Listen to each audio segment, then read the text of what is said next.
ഇടുക്കി കണ്ണമ്പടിയിൽ ആദിവാസി യുവാവിനെ കള്ളക്കേസിൽ കുടുക്കിയ സംഭവത്തിൽ വനംവകുപ്പ് ഉദ്യോഗസ്ഥരെ വിചാരണ ചെയ്യാൻ അനുമതി കിട്ടി.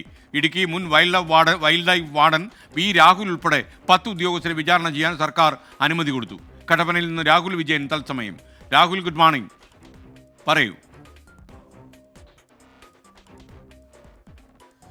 SKN 2022 സെപ്റ്റംബർ 20-നാണ് ഈ ആദിവാസി യുവാവായ സരുൺ സജിയെ വനം വകുപ്പ് ഉദ്യോഗസ്ഥർ കാട്ടിറച്ചി കടത്തിയെന്ന് ആരോപിച്ച് കള്ളക്കേസിൽ കൊടുക്കുന്നത്. പക്ഷേ സാധാരണ ഒരാളാണെങ്കിൽ അവിടെ വീണ് പോയേനെ. പക്ഷേ സരുൺ സജി അങ്ങനെയല്ലായിരുന്നു. പുറത്തിറങ്ങിയതിന് ശേഷം നിയമ പോരാട്ടത്തിന് തന്നെ അദ്ദേഹം മുന്നോട്ട് പോയി. അങ്ങനെ പ്രത്യേക തരത്തിലുള്ള പരിശോധനകൾ ഉൾപ്പെടെ ഈ കാട്ടിറച്ചിയാണോ നാട്ടിറച്ചിയാണോ എന്ന് കണ്ടെത്തുന്നതിന് വേണ്ടി വേണമെന്ന് പറയുകയും അങ്ങനെ പരിശോധനയിൽ അത് നാട്ടിറച്ചിയാണ് എന്ന് കണ്ടെത്തുകയും ചെയ്തു. അതിന് പിന്നാലെ ഈ വനം വകുപ്പ് ഉദ്യോഗസ്ഥർക്കെതിരെ പ്രത്യേക അന്വേഷണം വേണമെന്ന് സർക്കാരിനോട് ആവശ്യപ്പെടുകയായിരുന്നു. അങ്ങനെ CCF ആയിട്ടുള്ള നീതു ലക്ഷ്മി അന്വേഷണം നടത്തുകയും വനം വകുപ്പ് ഉദ്യോഗസ്ഥരായിട്ടുള്ള 13 പേർക്ക് വീഴ്ച സംഭവിച്ചു എന്ന് കണ്ടെത്തുകയും ചെയ്തു. അവരെ സസ്പെൻഡ് ചെയ്യുകയും ചെയ്തിരുന്നു. പിന്നീടാണ് സരുൺ സജി 10 പേർക്കെതിരെ പോലീസിൽ പരാതി കൊടുക്കുന്നത്. വൈൽഡ് ലൈഫ് വാർഡനായിരുന്ന ബി രാഹുൽ ഉൾപ്പെടെയുള്ളവർക്കാണ് പരാതി കൊടുത്തത്. അവർക്കെതിരെ പോലീസ് അന്വേഷണം നടത്തുകയും ചെയ്തു. അവർ കുറ്റക്കാരാണെന്ന് കണ്ടെത്തുകയും ചെയ്തു. ബി രാഹുൽ ഒഴികെയുള്ളവരെ റിമാൻഡിലാക്കുന്ന നടപടിയിലേക്ക് വരെ പോവുകയും ചെയ്തു.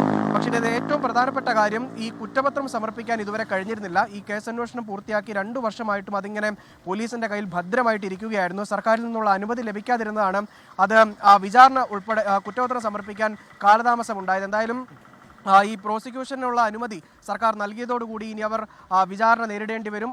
സരുൺ സജിക്ക് നീതി കിട്ടുന്ന ഒരു സാഹചര്യത്തിലേക്ക് കാര്യങ്ങൾ പോകുന്നു എന്നുള്ളതാണ് ഏറ്റവും പ്രധാനപ്പെട്ട കാര്യം. Okay, thank you Rahul Vijayan.